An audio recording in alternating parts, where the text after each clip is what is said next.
Thank you so much. I'm really happy to be here today. Can people hear me in the back okay?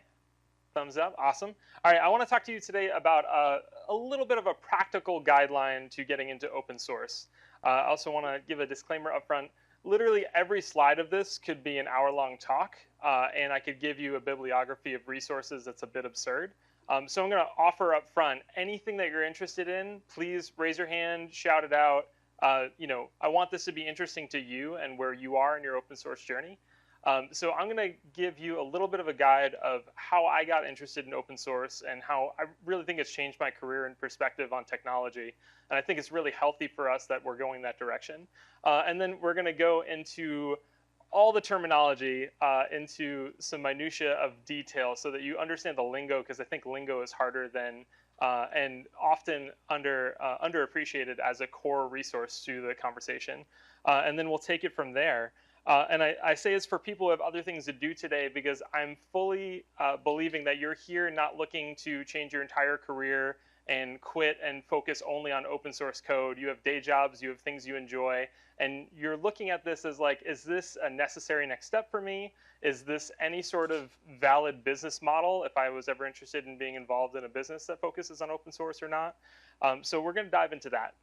But for me, that story always starts with a problem. And Rear Admiral Grace Murray Hopper, one of the most brilliant people in computer science and a titan. If you haven't read more about her, you should.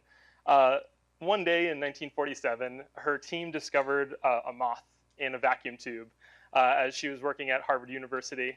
And that moth was called a bug. It was literally the bug that stopped the software from running. And thanks to that bug, we still talk about debugging to this very day. Not sure if you knew that or not. It's one of my favorite anecdotes of our industry. And my story with open source starts with bugs as well. I came from a storage administration background. I was doing tech support on storage arrays. It was pretty much like the furthest thing from open source I can imagine now. It's just, we were actually running these blades of systems that had a ton of hard drives attached to it, and I was doing calculations on how many IOPS per disk you can get. But it really was just a Windows server that we were selling for a lot of money. And attaching it to a vCenter server. I come from the VMware background, pour one out for those that have as well.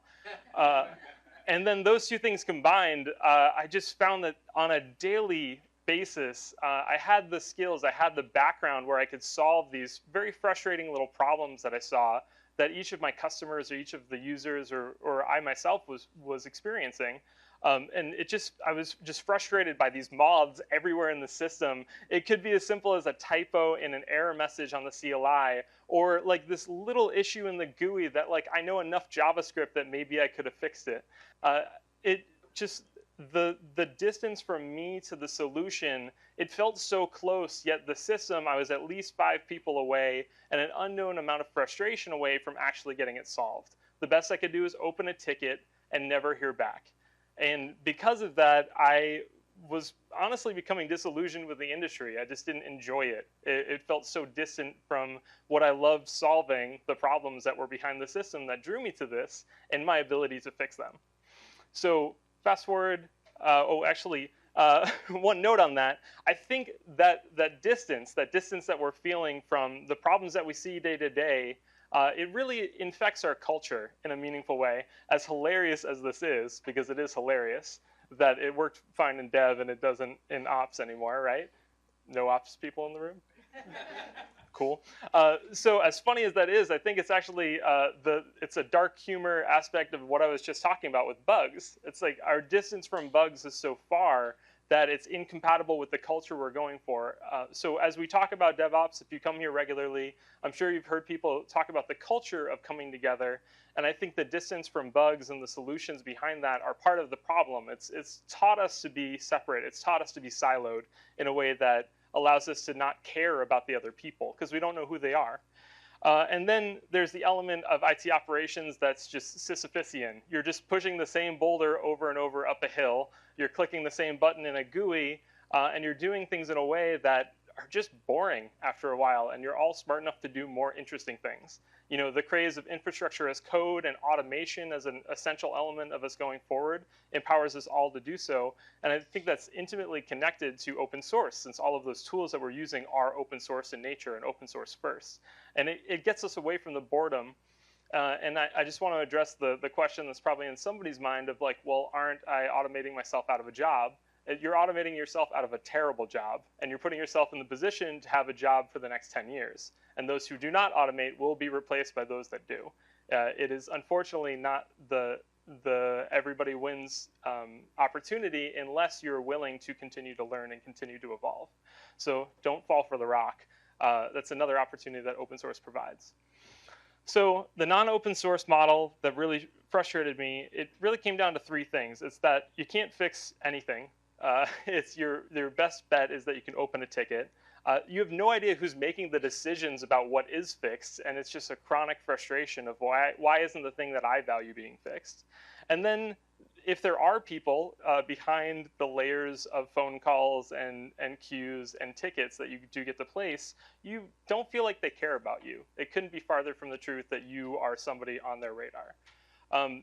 Now, totally change gears, and we'll get there in this talk, but for the last 5 years, have been living more in the open source ecosystem, you know, primarily on GitHub, bless you, and definitely with all of these logos. Like you see Kubernetes popping up and taking over, but Docker was the big thing until Docker wasn't the big thing.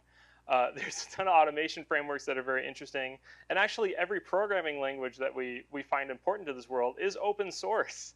It's out there being created by other people as well, just like all these other projects. And seeing that on a day-to-day basis, and seeing how there isn't a distance between you and the committers. There isn't this false wall between you and the backlog that you can go look through and participate in. It's just really satisfying. And I want you all to feel that satisfaction as well. So in that open source model, you can fix anything you see. Yes, you have to understand how to, and I want to introduce you to do so, but you can fix it. And I think just the opportunity to be able to do so is unique compared to our enterprise days of storage arrays and Windows 2003 running in the background, and you can't fix that. And you also know who's making it. It doesn't take much time once you understand Git to look through the commit files and find people's names. And then they're often mentoring people on Twitter and mentoring people in Slack channels on how to do this. And then the makers really care. Like, these are people that often are either they've worked very hard to make this their primary job, or it's not yet their primary job and they're doing this for fun to help other people. So that distance that just felt so painful and far from solving those bugs with the earlier model is addressed in the open source model. My personal story starts with, I love Homebrew. How many people are using Homebrew on their Mac? A ton of people. It's brilliant. It's this, for those that aren't familiar with it, it's a package manager for Mac OS. It gives you a little bit more power and less dependency on the App Store, more just, you know, magically import any application. And I had a problem back in 2012, and I was a little terrified, but I saw the problem, you know, poop out on the terminal. So I figured, all right, I'm going to open my first issue on GitHub. Let's see how this rolls. And I put the issue out there. I've heard horror stories of people being shamed and called stupid and all these things. But I'm just like, you know what? I like the style of these people. I'm going to put it out there. And I opened that issue, and within minutes to days, people were getting back to me and helping out, being like, oh, yeah, this is solvable. This is a known issue. Here's actually what you do to get there. And pretty much since then, in 2012, I've been addicted to it.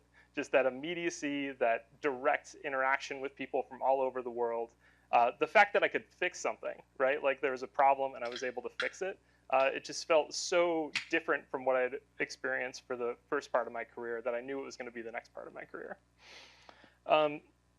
So the next question that tends to be like, well, that's nice, Matt. It sounds like a lot of hugging and high-fiving and a bunch of people hanging out on the internet in a new age hippie kumbaya. But let's talk about the business side of it. There's truly a phenomenal business model behind open source. And some people will argue that it's not a business model per se, but like a business benefit of participating in open source. But leaving that aside, there is a business model that shows that there's more than just Red Hat that's made $1 billion as an organization with open source. There are 38 businesses listed on the OSS.cash, which is this great research done by Jacob Jacks that just started a venture capital firm that's dedicated to open source. Oh, excuse me, Joseph Jacks. Sorry about that, Joseph. And in that, he talks about the different business models from open core, where people open source the primary product and add an enterprise-only feature on top, to SaaS providers who are providing open source as a part of the demand of their product. And that's expected to grow exponentially. In the next 20 years, they expect that $500 billion of value will be taken from many of the SaaS companies out there today by just open source projects that are super successful and running on their own, empowering enterprise companies to run without dependency on a bunch of SaaS companies, but also empowering all of us. If we get into open source and start participating now, our resumes will be astounding by the time 20 years rolls around. And then from the career opportunity to continue on that is that I think the differentiator between DevOps, when you think about the cultural differentiation, it's always been like two sides of a conversation not speaking the same language. It's like German, English, Spanish, French. It gets closer and closer, but we just don't quite get there with our current tool chain.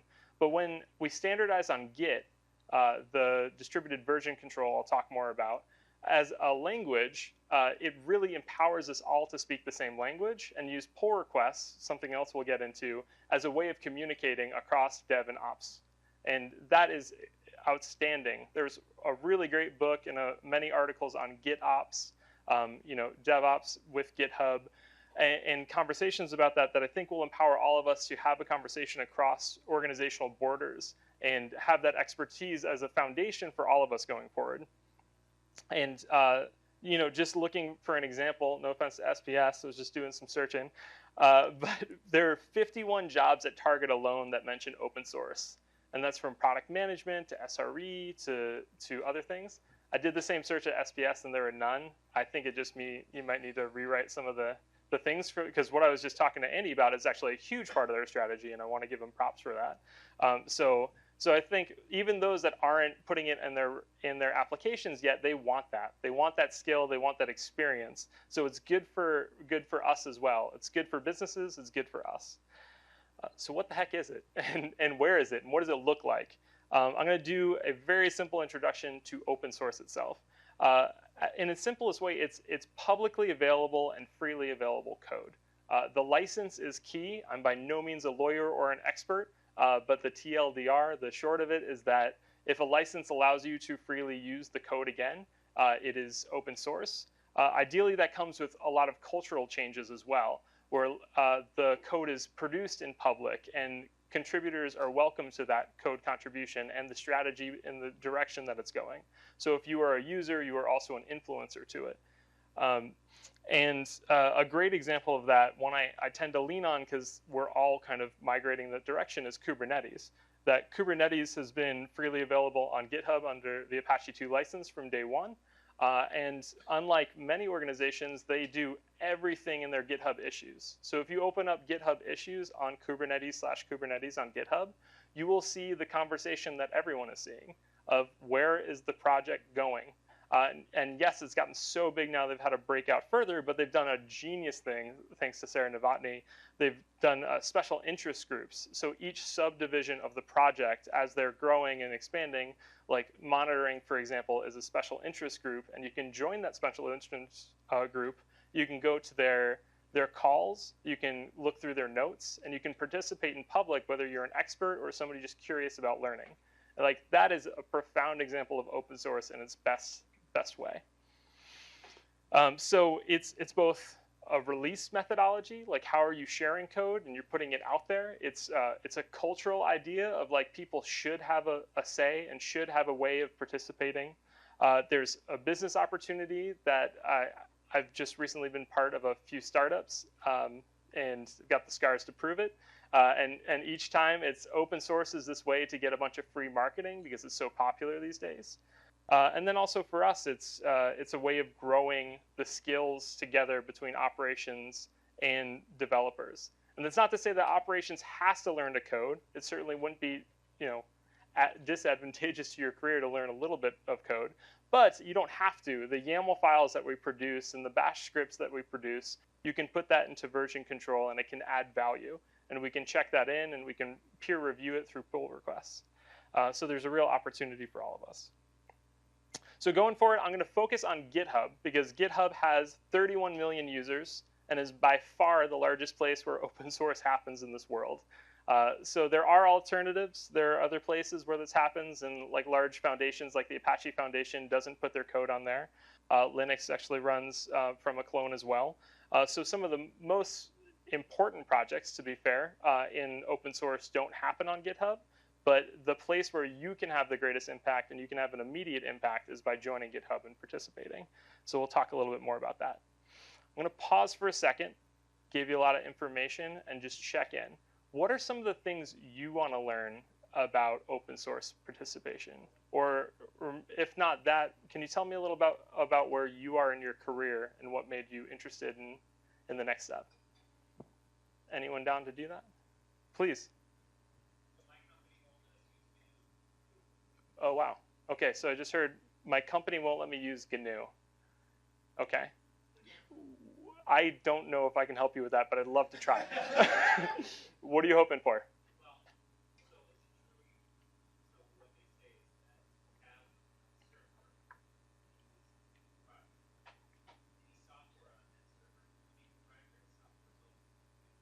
Okay. Question was, with GNU, is it licensed in a way where all software on that same server is now public domain and must be copied that way? I believe GNU is under a copyleft license. There's copyright, copyleft. Apache 2.0 is copyright, very conducive to being used, but doesn't require you to have all your software run in the exact same model. Copyleft is more of the cultural side of open source, and it's got the legal strength behind the culture where it's forcing your hand to make everything open. If I am correct in it being copyleft, then yes, you would not be able to use that on the same server. But I don't personally know that. I'm seeing some faces. I'm seeing somebody shake their head no.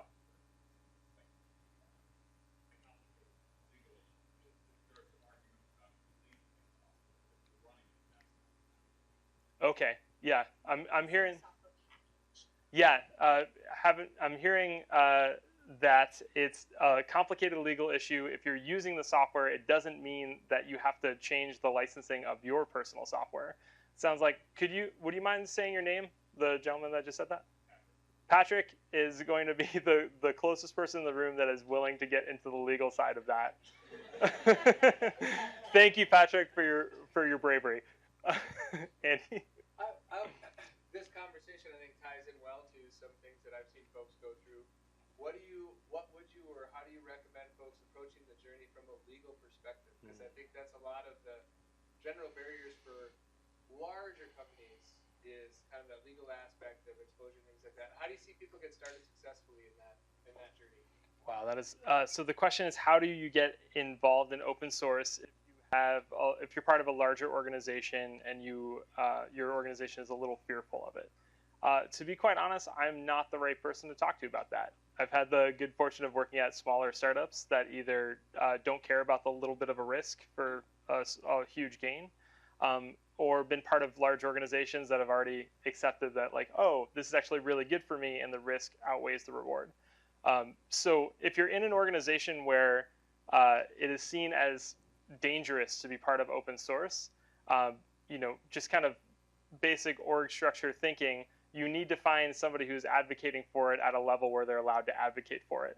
And ideally, you are partnering with somebody in legal who's reviewed some of this and connected with people that can also speak on your behalf. It's not an easy journey, but it's definitely one where you have a lot of data to point to, saying that everyone in our entire industry is going that direction.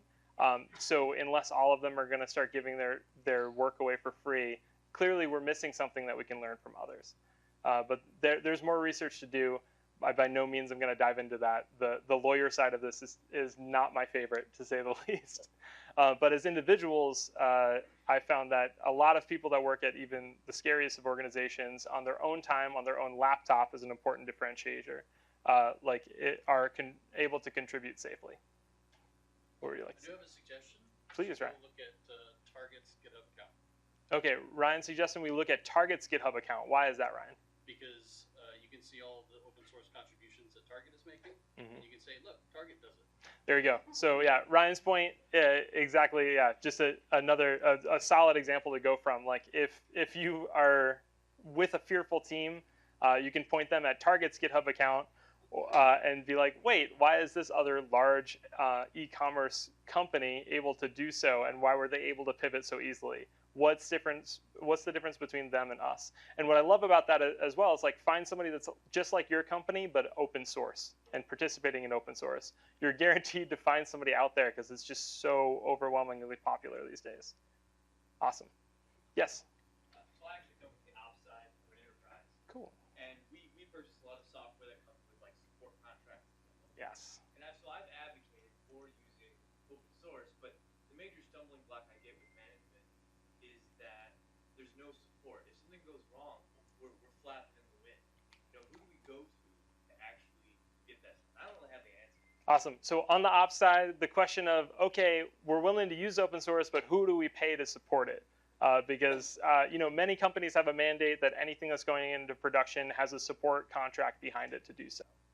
So back to the different open source business models, there are numerous companies that produce open source software or contribute heavily to open source software, and then they're willing to support it through subscription models and support and services. So I worked at Sensu previously. We would let you use open source Sensu and then support you in production on that, on the free version or the enterprise version. You know, Red Hat really built this model. They offer support and services for many things. And then there are a number of third-party ones. I'm trying to think. I don't have one off the top of my head, but there are partner companies.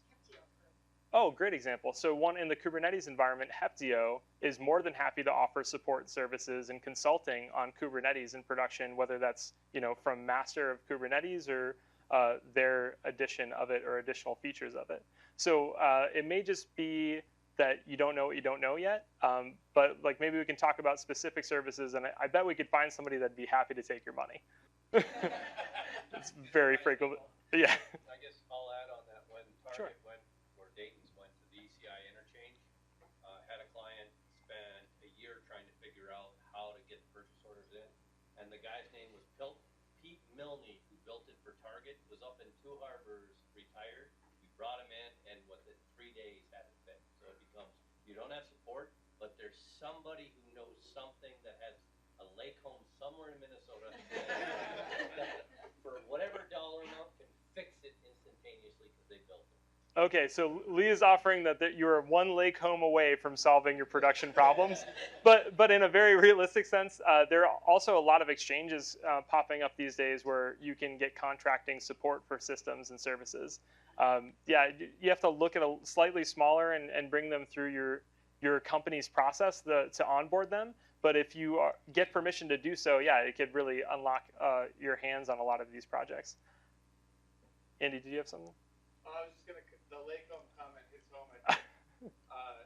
In my experience in general is that for the most part, somebody from the lake home that you find is still gonna come in and fix it faster than any enterprise support contract you have. So like oftentimes, like, great, you're paying somebody a bunch of money, but realistically, your engineers or somebody nearby is gonna fix it faster than the people you're paying to anyway. So it's really just a false insurance policy. Yeah. That's the research. Before you go in, who knows this thing backwards and forwards? Do the research. LinkedIn's out there. Somebody's going to know. And call them up. So yeah, 2 great points here. Number one, maybe not the most successful. You've got to know your audience with your boss, but maybe you can challenge that the supports and services isn't actually worth the money you're paying for it, and maybe you can reallocate that money either inside your team to further resource and like build expertise, or outsource it to you're really one tweet search away or one tweet away from finding somebody that is really a subject matter expert in what you're trying to solve and is happy to be a very quick, responsive external resource for you. So yeah, I think there's a little bit more creativity than I'd say with just the, you look at the spec sheet of, your enterprise company X and like just add support and services on top. But if you're looking to unlock that potential of open source, like it can get you pretty far. A couple more, yeah. Well, I think another thing that hasn't been mentioned yet that's important to note is you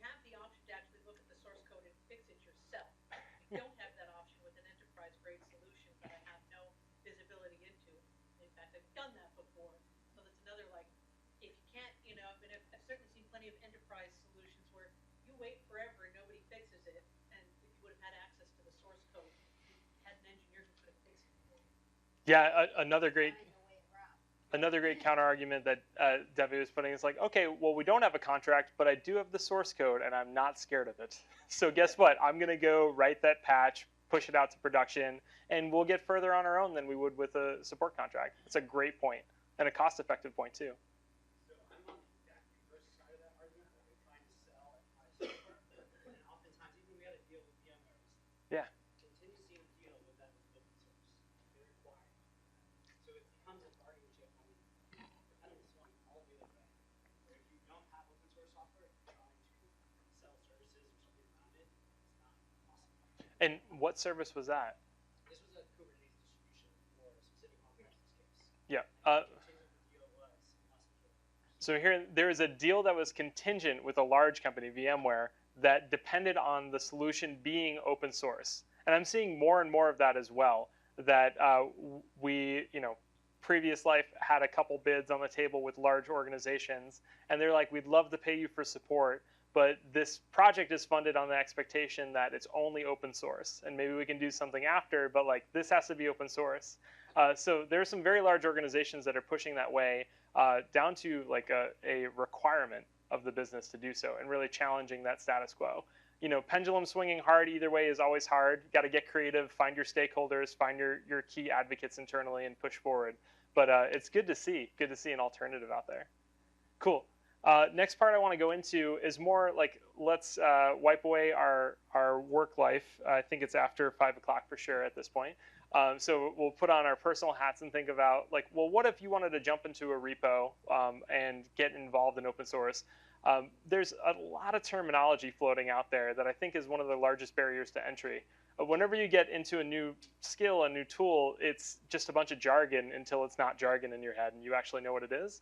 So I spent a lot of time actually trying to figure that out on my own, and I still like owe the world a blog post that goes through it all, but here's a playful view of it in my own terms. So I think everything deserves a hierarchy of needs. Thank you, Maslow. And in this one, if you were going to build the pyramid of your contribution to open source going forward, it has to start with terminology and the GitHub workflow in particular, since I'm gonna, you know, hone us in on the GitHub track in particular. After that, I think people take it for granted every time. Markdown isn't free. Like it's Markdown is an editing language. It's plain text, and it has some syntax to it, and it's very frustrating if you've never used it before. So I found like it took weeks or months and you know, a couple reference sheets to regularly be able to open a pull request and edit documentation, edit the readmes, and get everything in order. So if you find that you were given the advice, oh, you want to get involved in open source, you should learn to code and then contribute back to Kubernetes or other major projects. If you've ever heard that sort of advice, I think it really is a disservice to you. It's too much all at once. You're having to learn everything all at once. And I think if you take it one piece at a time, understand the workflow, understand just how you write a document, and then learn the harder parts of Git, like how do I branch, how do I understand, like how do I make a pretty commit log, and then you know, maybe code at the top, but not everyone reaches actualization. It's totally fine. And maybe it's worth a reminder, how many people don't use or don't know Git right now? Just totally okay, but have not used Git at all? A small portion. So for those that have, bear with me, but I just want to talk through and not take for granted that version control isn't super, I mean, let's just go back to basics. Like, why do we use version control? So ask the question of, find me the last time, like, what's the last script that we just ran? Is it script.last, script.old, script.final, script.final, script.final v2? Or is it just script when I list out the directory? I can't tell you the number of times I did that before I understood how to use Git. Versus like when you look at it and you're like, oh, this is version 1.0.1. It's not ideal, but it's still better than nothing using some semantic versioning. Versus you copy a config to config.old when you're about to change Etsy hosts on a server you shouldn't have SSH onto. We've all done it at least a dozen times. So there's just this idea of like, what is it to know a version of code and have a definitive version of that you have a history of. And what I love about Git is it's completely distributed. So anyone who's used Subversion, you're stuck with a single copy of that file, and you have this awkward waltz of a dance with 1,000 other people of like, who's gonna lock this? Am I gonna commit to it? Maybe I just stomped on you. Is this even up to date? Oh, I guess we'll just take a break and go for a long lunch because somebody else hasn't released this yet. Just GitHub solves a lot of that by being distributed version control. And the version control is you have a canonical history, a definitive history of your code in order thanks to math because of hashes. So why GitHub?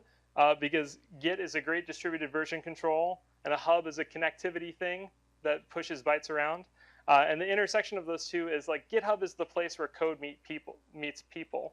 And you're interacting with 31 million other people all at once.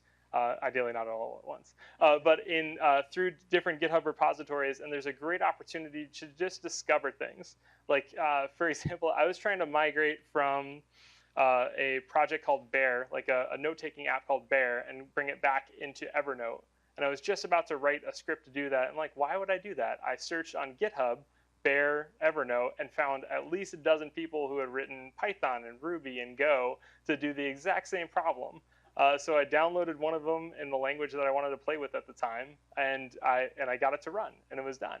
And I think that's brilliant because there's so many people who are just sharing cool things out there. So what's some of the language that will help you get there?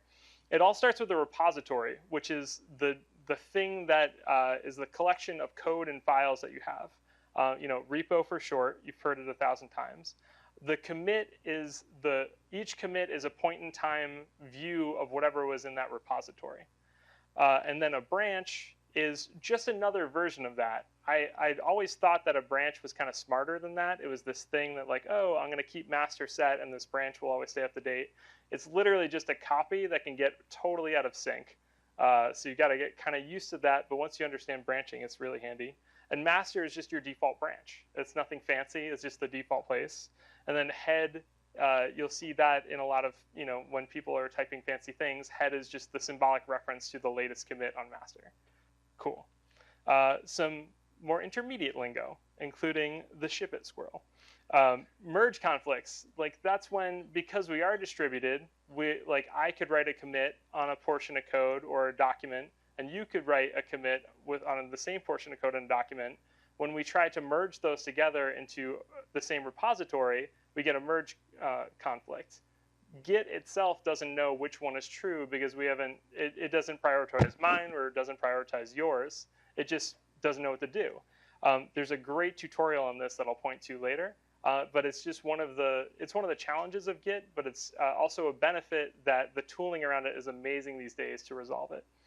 Fast forwarding is, you will have a local copy of your code and there's a remote copy of your code. And then that remote copy, a bunch of other people are contributing to, so it'll keep moving forward.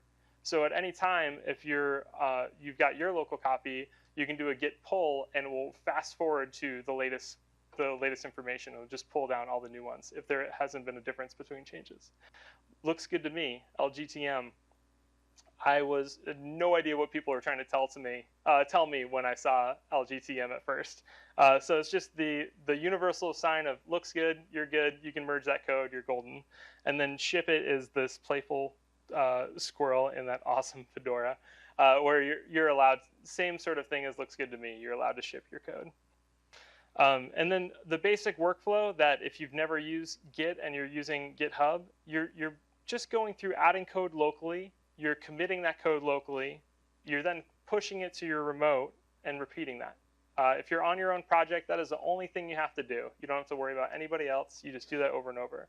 So we just learned the language we just used and a little bit more syntax on top. When you add code locally, you're putting it to your staging area. You're then committing it to your local branch, and then you're pushing it to your remote branch or your repository. And just doing that over and over again, you get into a pattern where you're comfortable using Git locally, you're comfortable pushing it to a remote repo, and then you're ready to understand how to contribute to a larger project. And then there are two major ways in which you'll work with those projects. If you have write access, it's one pattern. And if you're using any sort of big open source project, you're not going to have write access to it. You'll be forking it and using pull requests. So example one, actually, I feel like people are really familiar with this level of experience with Git, so I won't go too much through this, but the read-write access, we all pull code locally. When you pull it, you're going to grab it, and then you'll commit your code locally, and then push it back, and then somebody else can pull that same code, and it'll come down to them, and ta-da! That when you have write access, it's pretty easy. The pull and the fork and pull requests, it starts by, I always use the GUI for this. There's no reason to figure out the command line tools. Just go to the repo, fork it, and then you pull your copy down. And then you have two repositories to deal with, your copy and the original copy. So you're pushing to your copy and then offering a pull request to somebody else's copy of that code and getting into that pattern where now that person is looking at a different repo. Happy to go through an example one-on-one or through one after that. But those are the quick rundowns of how you play with it. So quick test to see if people are following along. If you've made edits to a copy of a repo, and I try to push it to origin, the remote repository, it says nothing's committed. What didn't I do? Didn't commit it. What do you have to do before you commit? Add. Okay. Exactly. Yeah, exactly. So I've done this many times, and I'll probably do it many more times, that you add a file, and then you do a git push, and it says everything's up to date. Why is everything up to date? I added code. You didn't actually track the file yet by doing a git add or using git commit -am and then the commit message.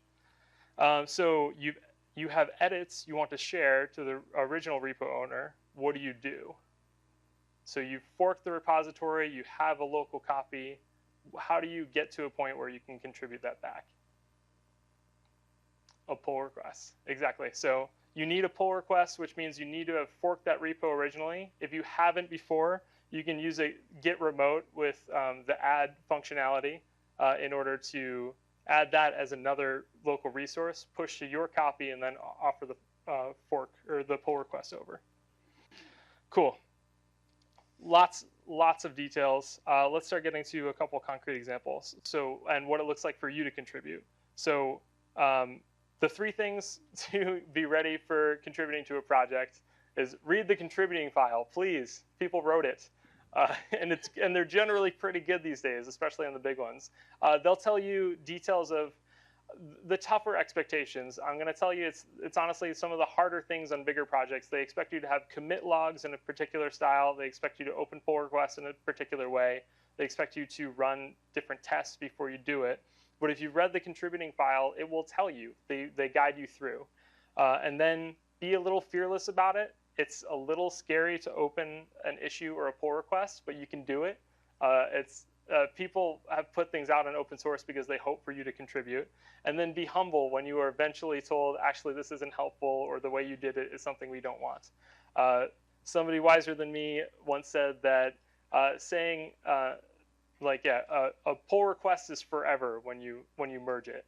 That the maintainers of that project now have to maintain your edits to their code forever. When you're long and done contributing, those people now have to be responsible for whatever that does in permutations after. I think that's from a Jesse Fraz talk. So an example, if I can pull us out of this and switch it up. Here is my favorite way to say, hey, I really like what you do, and I want to help. I was going through a tutorial on how to play around with the Slack API, and I open a pull request that's correcting minor typos.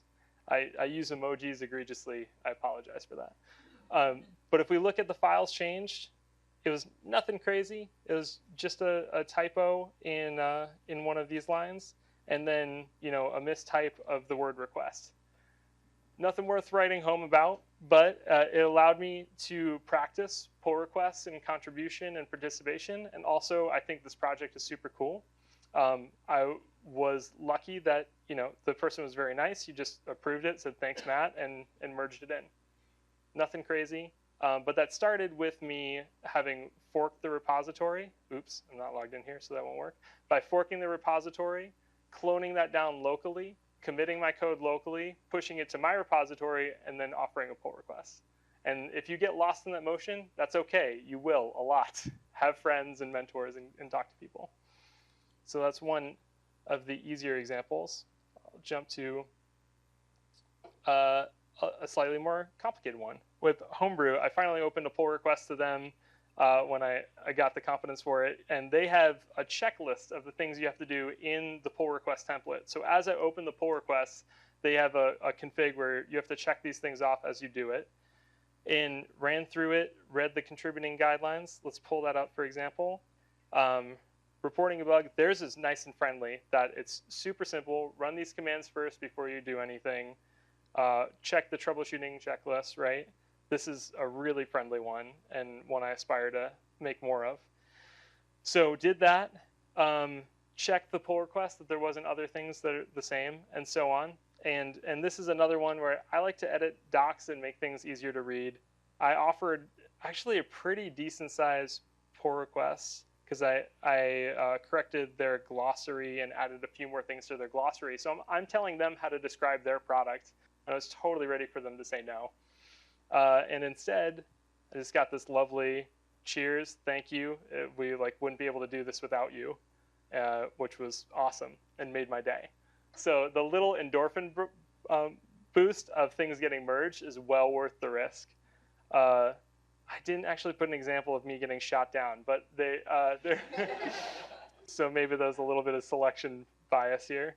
But I have been shot down. I've offered something, I wrote a huge thing, and somebody's like, hey, we're not looking to give a tutorial for somebody in the README. I'm like, I feel like you should, or your users aren't going to know how to use your software, but not my repo, not my problem, kind of a thing. And you have to walk away and just be like, cool, after you submit a pull request, I've heard the best advice I've heard is that once you submit the pull request, you have to accept that those people are going to do whatever makes sense to them. You should be responsive to it. You should be appreciative on how it goes. But ultimately, it's not on you whether they merge it or don't merge it. It's a decision making for that organization. So getting involved further, I think once you become a little bit more familiar with GitHub, you'll find that it's just screaming help everywhere and in every direction. Issues are just a long list of things people want to get done and don't necessarily have time to. Pull requests are, especially long-standing pull requests, are the greatest concern for maintainers. They're like, man, I'd really love to get this merged, but we haven't done enough testing, or we don't know if the code coverage is good. And then changelog and contributing files, like they're just saying, please help me, or hey, here's how people have helped me. Please help us more. And then, the littler things of people watching a repository. That means once you watch it, you're going to get notified about it. That's a great sign that people care about your code. So if you want to watch something, I always think of that as like, hey, people care about us. That's pretty cool. That's a little bump for the maintainers. And starring things, for better or worse, it's a good indicator of popularity. And while popularity isn't everything, it is kind of nice. Now and again for projects, it helps elevate them. So tend to star things that I think are interesting. But here's my default laundry list when I'm giving a more abridged tutorial on new maintainers on how do you get from nothing to something. And it's all these things on the left and a ton of things you need to think about on the right that are more like, how do you communicate this? How do you talk about it publicly? How do you have a social presence for your project as well? But there are a lot of opportunities to participate as an external contributor, or if you're thinking about making your own project. And it's not all or nothing. You don't have to do it all, but there are some really good basics. The licensing is hard, but I'll give you a link to the cheat sheet. README and contributing are super easy to do. There are great defaults out there. And then you have to stay on top of pull request reviews by watching your own repo and looking for issues. And then on the other side, I think as contributors, you can do a lot just by participating in chat wherever people are. They'll either be in Slack, IRC, or Gitter. And then sharing. So if you share your experience with the project, that is just as much a contribution as code contribution. I'm going to say that again. sharing your experience with the project is just as much a contribution as code contribution. It's incredibly valuable. It validates the usefulness of the project, and it also helps other people get onto the project. And I think it's not said often enough. So to go through a couple of these, licensing, all I know about it is what I've written down. MIT is extremely permissive. People can take your code from that point and then use it in a closed source project and monetize that. Apache 2.0, a little bit less permissive. I don't remember exactly how. I'm not a lawyer. But this guide, opensource.guides/legal, it may have an answer to your question, sir, in the back about how do you communicate this a little bit more clearly to that team so that they understand that, hey, I can use this damn software. It's not going to invalidate our business model. READMEs, like it's the front page of your project. So if you're open sourcing something, or if you see that a README isn't quite as thorough as you want, offer a commit, offer a pull request that gives you these basic structures of an overview, how to install it, getting started, and ideally how to help and how to contribute. One model I like to do is like if you link to ways in which people can help, I've put tracking URLs on these things and seen that people actually click them and actually participate. It's worth taking the time to do so.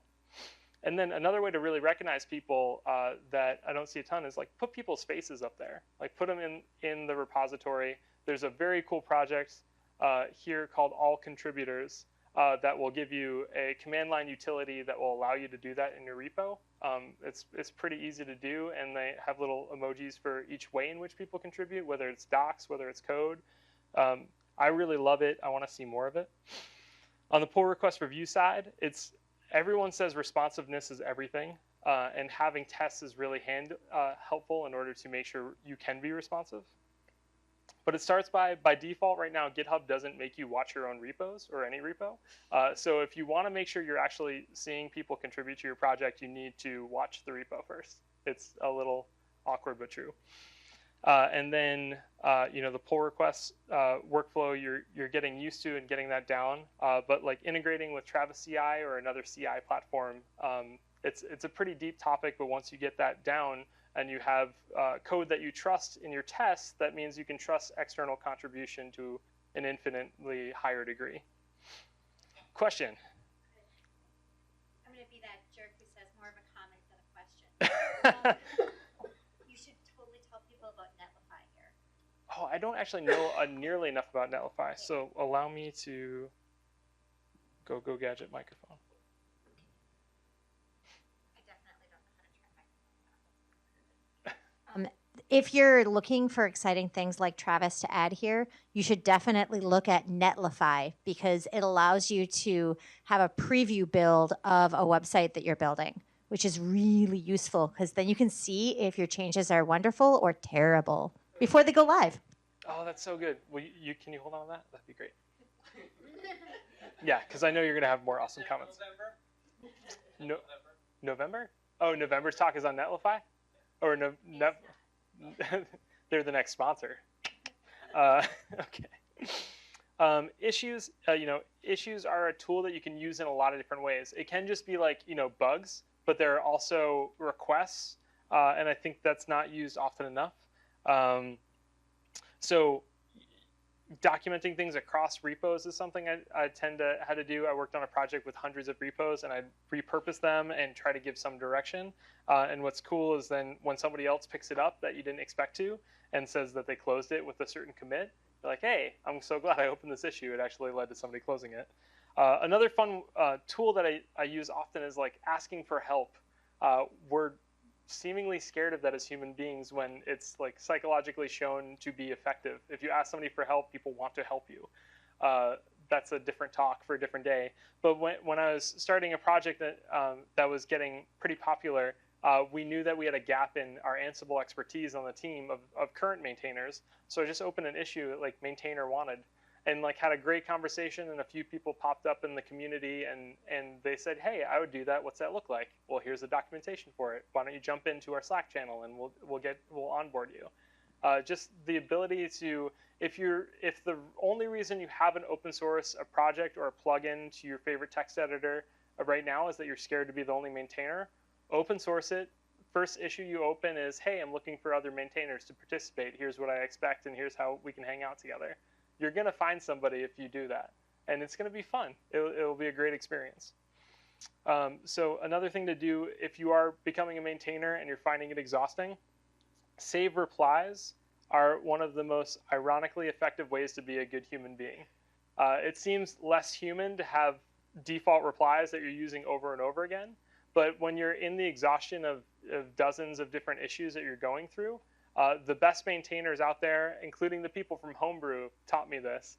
They use save replies as a way of making sure that they're still kind and patient with every new issue as if it was the first one of the day. So don't be shy about using them. There's nothing inhumane about it. But that's enough from my perspective on how to participate in open source. I threw a tweet out there and asked people for their advice on how to practically participate in open source and got some really thoughtful replies. Here are my favorites. Number one, all the communities that you could be involved in are different. Look for one that suits you.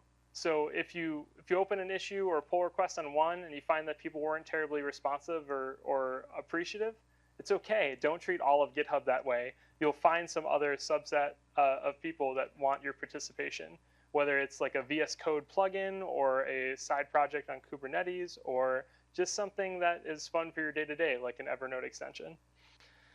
Say thank you often. It is something that it's always nice to see. Remember that people are out there doing this for free or for fun, or even if they're not, they're basically virtual peers for the day. And remember that it's nice to be kind on the internet. This one's a little bit longer, but I like it. So bring your specific skills. So don't be scared if you're just participating in chat or in documentation, or maybe you're an expert on how Travis CI works in particular. That means you could just go around being the Travis CI Santa for different projects, just coming down the chimney, setting up Travis, and moving on to the next project that needs Travis or Netlify or anything. Your expertise is actually great, and if you're looking for a way to refine that, there is I think 200 million repositories out there on GitHub. I'm sure a subset of them will keep you busy for a while if you want to refine your skills by bringing it. And that goes for a Java program, a Python program, whatever you're looking to work on. Bring your unique skills. Somebody will appreciate it. Be kind and welcoming to new contributors. Remember, we all sucked when we started things. It's actually part of learning. It's a good sign that people are showing up. And then welcoming feedback. It's really hard, right? It's hard to have somebody tell you hey, your code doesn't do exactly what I want it to, or your word choice isn't representative of what word choice we want. But I think it's a fundamentally good thing for us to learn, that it's okay for those things to happen and you still improve something that you wouldn't have otherwise. So I love those points. I want to bring us to a summary real quick. As you're looking into getting involved in GitHub, open source, just remember not to misappropriate things. When you're learning one thing, I found it really helpful to learn it in a serial fashion, learn Git a little bit, learn Markdown a little bit, learn Python a little bit, and just keep building from that foundation. Go back to the hierarchy if you need to. You're oh, what's that term for what I just did? And read a blog post about it, read an article about it, and build on top of that. Practice a lot. I always have a really silly repo that I just push commits to that are embarrassing, but I will put them up on a screen because I think it's important for us to be okay being embarrassed. That these are not great commit messages and they're not helpful, but I've done this for years, and when I forget how something works with GitHub, I push it to this repo and always practice. Don't ever forget that you will be terrible, and then you'll feel really, really, really confident, and then you'll feel terrible again, but that means you're approaching expertise. So yeah, once you get into Git merge and have to use reflog to go recover something that you didn't actually mean to delete from a branch, you will feel both like you have superpowers and you're the dumbest person on earth at the same time. They seem to be paired very nicely. And then think about how you can be more public with people. You can do so technically You can be somebody contributing in a lot of meaningful ways, but you can do so visibly by being an advocate for open source at your company and saying like, hey, I don't know exactly how the laws work, but I know a lot of people are doing it. Let me connect you with somebody that does. Or you can be a badass and be both. That's Jessie Frizzell, who is just an absolute idol of mine when it comes to how she can articulate the value of open source while participating actively. She really, just personifies how to do that well. And she's so humble about it and is very open. It's just skills built on skills by participating over and over again. And I really now believe that we can all do that just by putting the skills in. I feel particularly skilled at Git now. I am pretty good at it, and it was, over the 6 years, it was a flawless overnight success. Other than these little moments along the way where the first project I committed my password to GitHub. First project. And then later when I got hired for my GitHub skills and Git skills, I erased a production-ready code branch at Basho, but that company's no longer, but that's not my fault. Coincidence, not correlated. I've pushed to master, which you'll find with larger projects is horrible. Don't do it. Or I should say I force push to master and erase commits on master. And then I resolved merge conflicts in ways that erase commits just about a month ago. So yeah, that's it. Perfection. Perfect, flawless victory. I'll just erase all the commits and you won't see it. But just be patient with yourself. You will screw up. You will still be goofy at this 6 years later. It's totally fine and totally part of the process. So as you kind of think about the next steps, where do I get engaged? I can't say anything more than find other people that you want to learn with, whoever it is for whatever reason. You're at this meetup because you found this community. Maybe you can pair up with somebody and learn together. I've learned a lot from the V Brown Bag community. They brought me from the VMware space all the way through to open source. Code Newbies is really great if you're getting into code. The one in the center of this is not about exhuming the dead, but Exorcism is this amazing free platform to learn to code, and it will pair you with a mentor in this thoughtful program and thoughtful platform for free forever. It's a great side project of a really great engineer at GitHub, and she has been growing this year over year in a way it's just absolutely astounding to me. You'll find a ton of Slack communities. Find your tribe. I love the Go Gopher community. I'm not deep in Go, but I always want to be because they're so kind and so welcoming, and there's always somebody who's brilliant that's willing to mentor. And same goes for Kubernetes, Ansible, and Chef. I can point you at people that would happily mentor you in all of the above, and then some. So think about that. Think about where you can find your tribe. And then lastly, promise the last bit, should you open source what you're doing? If you may have deduced that my conclusion would be this, that whatever you do, yes, you should share it. And I will say by default, if you're comfortable, get it out there. There's no shame. I just showed you a bunch of failures of mine. It's no big deal. I'm sure a bunch of other repos on GitHub are failures. But I'm never a big fan of imperatives. You don't have to. You shouldn't have to. So you can very much share code, and it is incredibly beneficial to put it out there and to research other people being out there and try to find the intersection of those two. But you should never feel obligated to do so. This is something that can be fun, but it can also be time consuming. And back to the beginning of this talk, not everyone has time for everything. That's okay.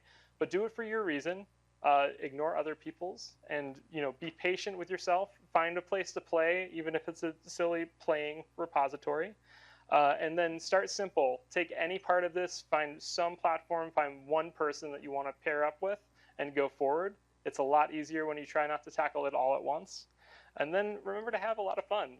People are participating in open source because it's wildly fun and grows your expertise faster than your day job can sometimes. And if it's not, just rm-rf and get the hell out of there. Go do something, go for a walk.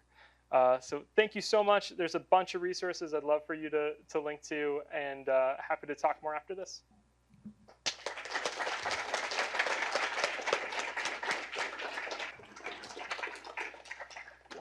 Thank you so much, Matt. That was super exciting. You already did take a bunch of questions, so I want to make sure people get a chance to ask you individual questions as well, but we'll maybe take a few more since we We had intermediary questions, but we haven't gotten a chance to have questions about the end bit. So we'll take a couple, perhaps. So my biggest concern contributing nothing to open source yet is where do you start? Do you start with the bigger projects, right? So everyone has like custom plugin, whatever. You've written a tool that does something for really big projects that's super active. Or do you start small, maybe on like a one-person project that might not have these super well-defined contributing rules, but it's like kind of a good place to start? Where do you recommend? Yeah, it's a great question, and I think it's a lot about how much are you willing to jump into their contributing workflow. Like, let's say there's a project like Kubernetes, or one that rhymes with it, that you're interested in. I would never go directly into Kubernetes because that is a deep, like, major project that is moving so fast and has so many people with their hands in it. But if you find a project that influences Kubernetes, like the Kubernetes plugin for VS Code or Atom or whatever text editor you're using, like that is an adjacency that's really interesting in a much smaller scale. So my personal take, I've never dove all the way into one of the major frameworks. I find they're moving too fast for me and like take an expertise that I don't necessarily have sometimes.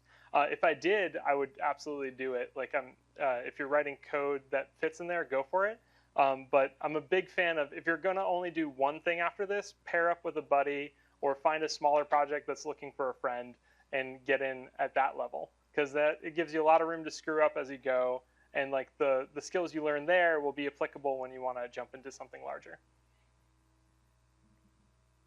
Awesome. Thank you.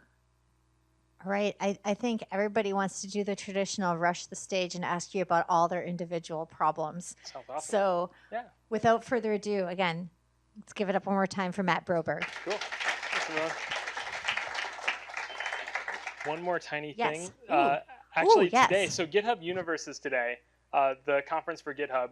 Forgot to mention my favorite thing. I was going to do a laundry list of I have 2 pages of resources of different ways in which you can learn GitHub and learn to code on it. They just made this tool integrated into GitHub called lab.github.com. And it has interactive tutorials on all the things we've talked about, from how to reserve a merge conflict to how to just get started on GitHub to understanding basics of Git. So there you go. Just saved us all a lot of time. So that's your one link at the end.